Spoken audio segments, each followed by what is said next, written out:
Today on CityCast Chicago, I think we all need a little more poetry in our lives, and so does the city of Chicago. That's why they recently named Avery R. Young as our first ever poet laureate. We caught up with Young as he was working on a brand new poem for the city's Juneteenth flag raising last Friday. We hear what he came up with, and he tells us how you can incorporate poetry into your day-to-day life. It's Tuesday, June 20th. I'm Jacoby Cochran, and this is what Chicago's talking about.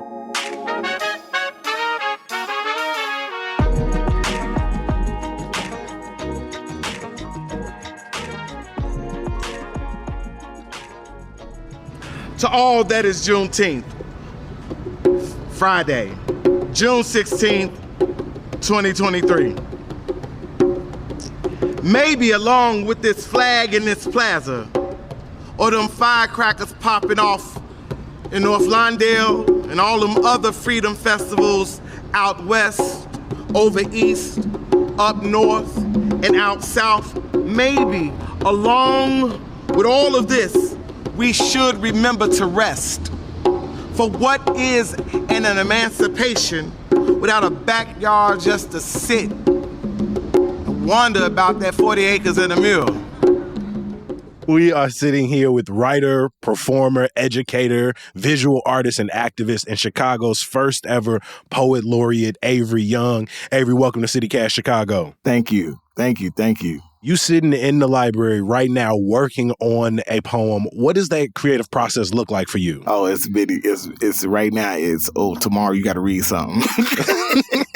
Get it together, dude. Get it together. Do you start with a theme? Do the words kind of just come to you? Like how do you find yourself when you're writing some of your best stuff? How does that inspiration find you? Well, this particular poem is an assignment. So I have kind of like the rules and talking points already worked out for me. And this right now, the poetry process or the process in writing a poem is just to creating a map, get me to and through those points. Maybe along with this flag being raised in this plaza and all of these dignitaries in their distinguishment and the people parading amongst the poetry and posts, maybe along with all of this, we should remember to rest so that we can rise. For what is a celebration for an emancipation without a resurrection of a new direction, a new policy that feels more like protection? I mean, when I come to your work, when I think about like your book, for example, Neckbone, it's so much more than just like poetry in like traditional stanza form. There are pictures, there are lyrics, right? There are little inscriptions. You know, for you, what is poetry? Poetry is all those things and much, much more. The point of the Neckbone was really to present poetry as art or an art form. I think somewhere in the sauce it got lost and people think of it as this kind of just really academic, dense collection of words that you got to be real deep or smart to understand and get into. But at poetry's most simplest form, it speaks to people because it's the voice of people, you know? And what is happening in Neckbone is me being very transparent of the way in which the poem enters my brain and show all the words as they come and how they come. You know, you've spent years not only writing poetry, but teaching young people this art form, mentoring young poets in Chicago. You were driving when you got this news that you were the first ever poet laureate. What did that mean in that moment? I mean, I had to pull over. It was just special because, like, I had just had lunch with Eve Ewing, it was like my niece, you know, and we were just talking to her about the poet laureate, and we just and we wasn't necessarily saying I was going to be a poet laureate or she was going to be the poet laureate. We were just like, well, whoever's going to be, we got to support and rock through it. And it just so happened to be me. I was like, wow. I love that. He said, we going to have to show up. We're going to have to rock with them, make sure we helping them through. And then it was me. And I can help me. I can show up for me. You know? Well, It ain't really hard to do that. Ain't really hard to do that part. I mean, we've had such a great fortune here at CityCast to sit down and share some of the poetry of, some of Chicago's greatest working poets right now. What do you think makes our city scene so unique? When you live in a city like Chicago that is like a hub for blues and gospel and hip hop and dance and all of these vibrant culture, why would like the poets pop just like everything else? Yep. You know what I'm saying? Would the streets spill poems or poetry every day, be it of the triumph or the trials of the avenue, right? It's still spilling over with poems every day. I could walk outside and go, okay, there go a poem I want to write like tomorrow, and turn around and say, oh, that's a poem I got to sit down and stop and write right now. But it's popping. The poetry of the city is linking community. Right? Mm-hmm. The whole purpose of Louder Than the Bomb, when folks sat down and thought about that joint, was not just about a space where teens can read poems. It was about a space where the act of teens reading poems about what they're experiencing in their life in the streets will reshape the thoughts that people have about teenagers who they are just looking at and thinking, oh, they shiftless, playing about nothing, or even more concerned that they're dangerous. Yeah. Right? I mean, you mentioned Louder Than the Bomb, which is one of the largest youth poetry festivals in the world. I'm sorry, Louder Than the Bomb is now rooted in radical. I must make that distinction. Where are some other spaces that you see poetry flourishing in the city? Other spaces where poetry is flourishing in the city was always been flourishing with Kumba Links, which is an organization that ran up north. One of the cool spaces that's happening right now is Soul Restoration with Dina Dean and Celeste. That's intergenerational. I'm thinking about the work that I'm doing with the youth over at Rebirth Reborn, which is just workshops and preparing youth for the AXO and other competitions outside of the Teen Poetry Slam. Man, there's so much happening, but I would like to see poetry outside of poetry venues per se. Mm-hmm. Right? I would like to start seeing poetry on billboards. With Jay Ivey winning this Grammy Award, now you're going to get a bunch of poetry records. Because people are seeing something happen and they're like, okay, I'm going to do this. But you want to see it proliferate, like you said, off the page, outside of the coffee shop. Outside the shops and all of those things, and end up on theater stages, end up on the billboards, on like, there should be a poem on a real big wall as you drive it on the E-way. I'm really excited about moving poetry from off of its typical or traditional places and putting it inside of spaces that people don't necessarily think about it. Because poetry is everywhere. People don't understand it. Poetry is everywhere, and poetry is accessible. And it's not necessarily, again, about just you sitting somewhere and reading this like long soliloquy or a sonnet. Poetry is just a dance with language. Just things that you say, just phrases, that should just be out and about.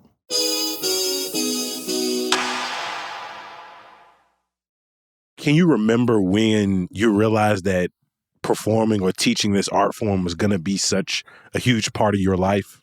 Oh, man, that's a good question. I always go back to my experience at Oak Park River Forest High School, teaching in Miss Belpedio and Miss Graham's class. First day, first time ever kind of teaching a poetry residence. And there was this brother by the name of Eugene Allen. What's up, Eugene? Eugene was sitting in the classroom like with his whole head in the collar of his shirt. Like he was just like up in that book. Wait, hold on. He was up in that book like this. This man had just put his head, turtled himself all the way in his jacket right now, hood over. The Ninja Turtle. Yeah, the great black Ninja Turtle. That's what I called him. And he was all up in that class like this. And like when I started talking, his head popped out. And I was like, ding, ding, ding, ding, ding. I got her. I got this. If I can get, and every time I'm performing, I'm always thinking who I can get their head up out of their shirt. And there's been many Eugene Allens. There's been many people who sit in classes and sitting in audiences who were kind of skeptical of what was about to happen. But after I do my thing, they okay, I rock with you, my brother. I rock with you. And I'm like, cool. I'm here for it. I'm here for it. It's giving. It's giving all the things. Yes. If somebody, wanted to try their hand at like a poetry open mic, do you have a suggestion of somewhere they might go? The library, a bookstore, read. Read first. Read first. Find out what you like, who you like, what poetry resonates with you, and then begin to do the work that moves that type of work forward.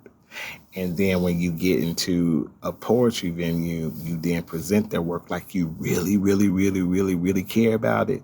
And anybody that's listening should really, really, really, really, really, really care enough to listen to what you got to say. And that's what I suggest. I actually think that works in both ways too, because if you look at some of your favorite libraries, some of your favorite bookstores, look at their event calendars, they're likely hosting poetry nights, likely hosting workshops, likely hosting open mics. I know the Silver Room, for example, is one of my favorite bookstores in Hyde Park, and they are constantly hosting open mics for poetry, for comedy, for storytelling every single week. The fact that you called the Silver Room a bookstore is gagging me. Hey, that's where I'm getting my books from. But you talked about the process starting with reading, yes. right? To find those voices and those poets that inspire something inside of you. Who are those Chicago poets for you, past and present? When I picked up I Am the Darker Brother, which was an anthology, I was immediately drawn to the work of Sonia Sanchez. And it was Sonia Sanchez then that led me to the work of Baba Haki, who at the time was Don L. Lee. And as far as Chicago is concerned, and language and what I think I'm doing, he's probably one of the most influential, poets that let me know he got to work on page. It just can't work on stage. It got to work on page. Like if you're not around to say it out loud, it got to do what it's doing. It's got to be given what it's given. Carolyn Rogers, Mama Angela Jackson, who is the current poet laureate of Illinois. I'm coming for you, Angela. I'm coming for that spot. That's the most Chicago response. I'm coming for that spot. I'm coming for that spot. What's for? Let me get done what I can do it over here in the city, then I'll be downstate. You talk about West Side. I mean, how does Austin, right? How does your Chicago lived experience show up in your work, whether it's visual art, whether it's poetry, whether it's music? How can it not? That's what I'm saying. How can it not? There's so much that I absorbed as a young person growing up, walking on the avenue where there's a liquor store and a storefront church and what Big Mama used to call the drunk house, the tavern, and another church, right, and another, and the restaurant that's bumping GCI or whatever they bumping, coming back home, and Millie and Mahalia Jackson playing. One playing upstairs, the other one playing downstairs. How can I not walk through the streets of the city and not absorb all that stuff? Well, that's what I did. That's what happened. That's what happened. A lot of people don't, but there's things that happen in Chicago that give Chicagoans a certain language, mouth sauce and hawk and all those things that you put into the poems, or that I put into the poems, because the poem is talking to people. The poem is in conversation with people, and the most immediate people to me are other Chicagoans. Beautiful, beautiful. I mean, the goal of the Poet Laureate is to also grow poetry across Chicago, to make more programs, to create access for young people across our neighborhoods.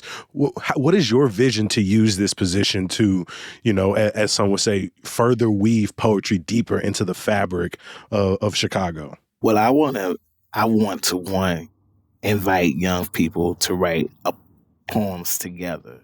So during the summer, we will be responding to a poem in the One Poem, One Chicago. That's Gwendolyn Brooks' Blacks, her book Blacks. And we'll write poems together. I got this from this big grandiose idea I had when I was working with 3 different schools, and I was like, well, I'll just have them write a poem together. And they were like, that'll never happen. I'm like, yeah, it can. I can rock with them, and I'll have every last student write their part to this one long epic poem. And so that's what I want to do with one of the programs that we're going to do with the youth in the city. I want to also invite poets and musicians to create a work that will be presented locally and internationally. Again, like I said, poems off of the page or presented to a theater house. Write a libretto for an opera. This is consider commercials. Consider taking a poem and making it a screenplay and getting it produced on Netflix or whatever streaming services. Like you just don't have to be a poet. Mm-hmm. Right. No, I mean, that's one of the things I appreciate so much about some of my favorite Chicago poets is just how multi-hyphenate they are, right? They're musicians, they're professors, they're activists, they're comic book writers, right? Yeah. And so it's one of the things I've always admired. If people want to incorporate poetry into their day-to-day, what would be your advice? If people want to incorporate poetry into their day-to-day, they can do a number of things. One, they can read it. Just make sure you read and ingest in poetry. And you don't necessarily, in these days, you don't necessarily have to read it because, like I said, people have albums and all the good stuff. Aja Monet, Jay Ivy, Emerald Green is a bunch of Harold Green. Got a children's book out. It's so many ways in which you can grab Tubman from Avery R. Young. You grab Tubman and you can hear those things, or and neck bone. And then the other way would be to then take the time or make the time to write it. I was just telling Binky, the work don't get done unless you do it. You got to take the time and make the time in a day to write it. And it doesn't necessarily have to be a whole poem. And I've heard Mama Nikki Giovanni say the same thing. Like, sometimes she write 2 lines and she move away and live some life. And she come back to the poem and write 3 or 4 more lines or whatever and move away. Sometimes the thing is not necessarily about sitting down and getting the whole poem out, but sitting down and getting something out. So them are the ways in which you can incorporate poetry on a daily basis. Listen to it, read it, or write it. Avery, I appreciate you making time for CityCast Chicago. We're going to let you go, let you get back to finishing your assignment, finishing your poem, because again, you Chicago's first poet laureate. You got work to do. I got work to do. And I was just in it too. I was in a good part. I was like, oh, gotta go talk. Maybe, along with this flag being raised, we should pause and ask for healing. Healing for neighborhoods, healing for children, healing for weary minds, healing from feeble bodies, healing from broken spirits. Maybe, just maybe, we should just ask for the wind to move us forward and up. Maybe this commemoration of an emancipation should heal us free, not by words, but by deeds. Maybe this day, maybe. Thank you, you all.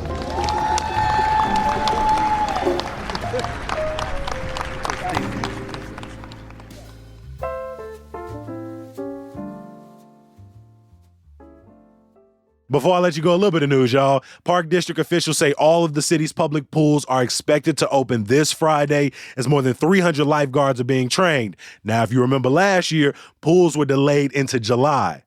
The network is reopening its fund to help survivors of domestic and gender-based violence. Applications are open today. Check the show notes for more details. A little bad news. Suggested admission is going up at the Museum of Contemporary Art starting July 1st. For Chicago residents, students, and senior tickets will be $10 and the adult price will be $19. Tickets for folks under 18 will remain free. And some good news. Tonight at the Logan Square Library Branch, hear from a panel of queer comic book writers about the growth of LGBTQ plus representation in comics and their creative process. The event is free. One more thing. Tomorrow on the pod, I'm sitting down with the head of Chicago Rodent Control to figure out what's going on with the rats in this city. I know I got a lot of questions, so definitely come back tomorrow for that conversation. And if you got some questions or you want to tell me about your run-in with Chicago rats, leave us a text at 773-780-0246. Leave your name, your neighborhood, and your story. I'll talk to you tomorrow. Peace.